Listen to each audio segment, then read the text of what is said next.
মাননীয় সদস্যবৃন্দ, বিশেষ অধিকার প্রশ্নের নোটিশ বিধি 164 অনুযায়ী মাননীয় সদস্যবৃন্দ, মাননীয় সদস্য জনাব আব্দুল হান্নান মাসুদ, নোয়াখালী 6, বিশেষ অধিকার ক্ষুণ্ণ প্রশ্নের প্রায় একই বিষয়ে 2টি নোটিশ দিয়েছেন।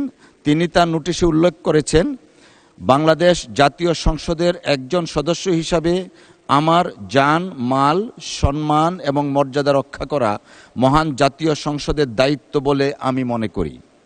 এটি আমার বিশেষ অধিকারও বটে। বিগত 25শে ফেব্রুয়ারি 2026 ইংরেজি তারিখে নির্বাচন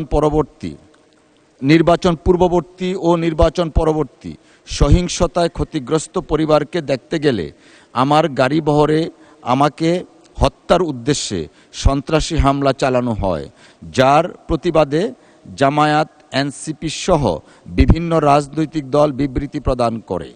এছাড়াও 29শে মার্চ 2026 তারিখে মহান সংসদে বক্তব্যের প্রেক্ষিতে আমার বিরুদ্ধে অত্যন্ত অশালীন, মানহানিকর, নিন্দনীয়, গর্হিত স্লোগান ও বক্তব্য দেয়া হয়, যা আমার বাক স্বাধীনতা হরণের শামিল বলে আমি মনে করি। অনলাইনে বারবার আমাকে হত্যার হুমকি দেয়া হচ্ছে।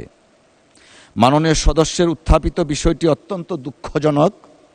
কোনো সংসদ সদস্যের উপর বা অন্য যে কোনো ব্যক্তির উপর এরূপ হামলা অনাকাঙ্ক্ষিত। তবে বিষয়টি সাম্প্রতিক কোনো নির্দিষ্ট বিষয়ের মধ্যে সীমাবদ্ধ নয়। এছাড়াও মাননীয় সদস্যের বিরুদ্ধে কে বা কারা এই ধরনের বক্তব্য দিয়েছেন তা নোটিশে স্পষ্ট নয়।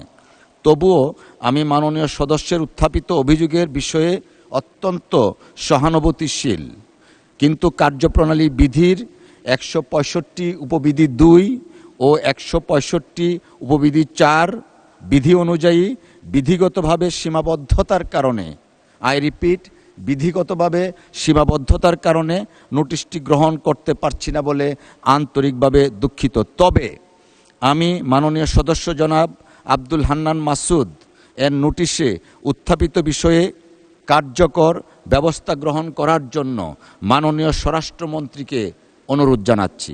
ধন্যবাদ। আমি যে নোটিশটা দিয়েছি এটার উপর তো আমার বক্তব্য আছে। ব্যক্তিগতভাবে এটা এত বেশি হুমকির মুখোমুখি হতে হচ্ছে।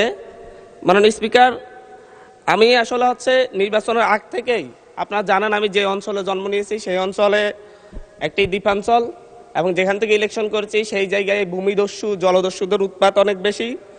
এটা ধারাবাহিকভাবে গত পরশু আমি হাতিয়া থেকে আসার সময়ও প্রশাসনিকভাবে এবং বিভিন্ন মারফতে জানতে পেরেছি। আমি যে ফেরিতে করে আসতেছিলাম, আমার উপর আক্রমণের জন্য ডাকাত দল প্রস্তুতি নিয়েছিল। তারপরে প্রশাসনের সহযোগিতা আমি সেখান থেকে এসেছি। এর আগেও আমি 2 বার আক্রমণের শিকার হয়েছি, নির্বাচনের সময় 3 বার আক্রমণের শিকার হয়েছি। আমার পক্ষে যারাই কোনো কথা বলে, এমনকি মসজিদে আমার জন্য দোয়া করেছে, সেই মসজিদের ইমামকে মসজিদের ভিতর থেকে বের করে এনে প্রচণ্ডভাবে তার উপর হামলা করা হয়েছে, এবং তাকে আজকে প্রায় 1.5 মাস ধরে তাকে চিকিৎসা নিতে হচ্ছে।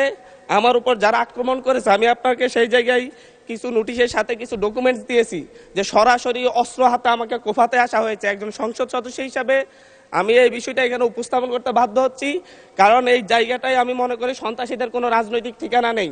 প্রতিনিয়ত বিভিন্ন একটি রাজনৈতিক দলের পদধারী এবং বিভিন্ন ক্ষেত্রে পূর্বের ফ্যাসিবাদী লোকজন তারা সরাসরি ফেসবুকে থেকে একটি রাজনৈতিক সংগঠনের এখনকার শেল্টারে থেকে ফেসবুকে ভিডিও আকারে আপনারা যদি তদন্ত দেন, তদন্তে আমরা রিপোর্ট পেশ করব, ভিডিও দিব, এবং প্রত্যেকটা রেকর্ড আমাদের কাছে আছে যে তারা কিভাবে আমাকে হত্যার হুমকি দিচ্ছে, এলাকায় ঢুকতে না দেওয়ার হুমকি দিচ্ছে। আমি তো আমার যেই এলাকা, যেখান থেকে আমি নির্বাচন করছি সেই এলাকায় আমাকে নিরাপদে যাওয়ার ব্যবস্থা করতে হবে, নিরাপদে আমাকে থাকার ব্যবস্থা করতে হবে, আমার সাথে যারা নেতাকর্মীরা চলাচল করবে তাদের নিরাপত্তা দিতে হবে।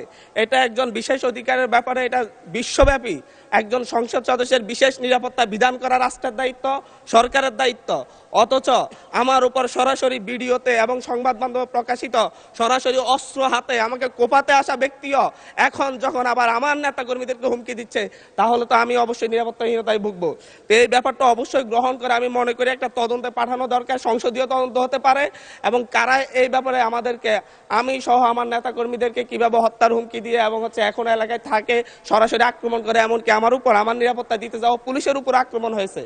নট এ সিঙ্গেল আসামি অ্যারেস্ট হয়েছে। ভোটের দিনে আমার উপর আমার গাড়ি বড় হামলা করে, আমার গাড়িতে 6টা কুকুর দাগ এখনো আছে, এখনো তারা এলাকায় ঘুরে বেড়াচ্ছে। বিটিভির সাংবাদিককে কুপিয়েছে, এখনো এলাকায় ঘুরে বেড়াচ্ছে। এই প্রত্যেকটা আসামির ক্ষেত্রে দেখা যাচ্ছে তৎকালীন ইউনিয়ন বিএনপির সভাপতিকে হত্যা করেছে, ইউনিয়ন বিএনপি সদস্যকে হত্যা করেছে। এই ধরনের হত্যা মামলার আসামিরা, এই ধরনের হত্যা মামলা, আমি আমার বিশেষ নিরাপত্তার বিধিতে কথা বলতেছি, আপনাদের উপরে হামলা হতে পারে এইভাবে। না না মাননীয় স্পিকার, এটা একেবারে মাননীয় সদস্য, আমি আমার নিরাপত্তার কথা জি। বলছি, আমি কনসার্ন জানাচ্ছি, এবং আমার উপর যদি পরের বার আক্রমণ হয় সেটা কি ট্রেজারি বেঞ্চ থেকে দায়িত্ব নিবে কিনা এটা তাহলে বলুক যে আমরা দায়িত্ব নিব, আমরা সরকারের দায়িত্ব আছে, পরের বার যদি আপনার উপর আক্রমণ হয় আমরা দায়িত্ব নিব। আমি বসে যাচ্ছি, আর জি। নয় বলতে হবে যে যারা এই সন্ত্রাসী কার্যক্রম করে তাদেরকে আইনের আওতায় আনবো আমরা। আমরা এই ধন্যবাদ। নিরাপত্তাটা মাননীয় যাচ্ছি, একজন সদস্য, সংসদ এখন সদস্য একটু হিসাবে শুনেন। এটা আমার হাহাকারও বলতে পারেন, কারণ আমি মামলা দিয়ে জিডি করে এখন পর্যন্ত মাননীয় এই ব্যাপারে সদস্য, কোনো প্রতিকার পাচ্ছি না, যার একটু কারণে শুনেন। আমাকে সংসদে বলতে হচ্ছে।